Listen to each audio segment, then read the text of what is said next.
Partit de força i intensitat el que es va viure ahir a l'estadi del Clariano.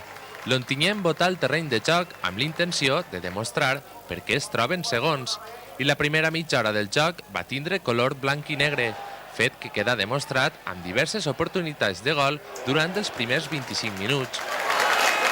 Una d'elles va arribar amb polèmica, quan al minut 25 el defensa blaugrana Ilie va cometre un possible penal sobre Fran Moreno, jugada que va protestar el respetable, però que l'àrbitre no considerà punible.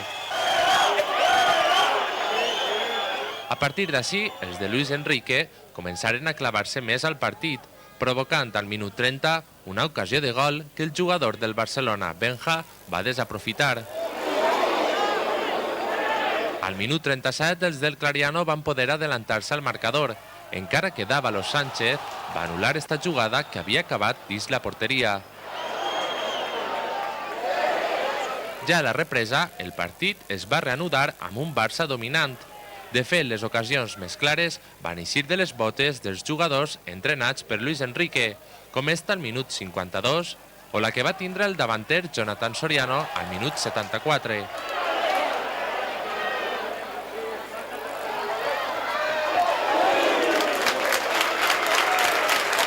Els últims minuts del partit també foren intensos i donaren per esta ocasió de Rubio al minut 80.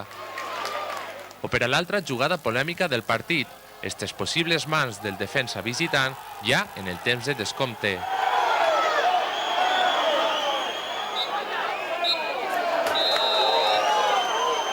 Al finalitzar l'enfrontament, l'entrenador Aparicio analitzava l'encontre d'esta manera.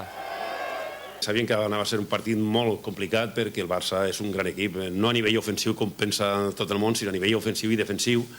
És un equip que treballa molt bé i bueno, la veritat és que ha sigut un partit intens, un partit molt equilibrat, de molta lluita i un partit perfectament de promoció. Per la seva part, el míster rival, un vell conegut de tota la ficció espanyola, parlava així de l'Ontinyent.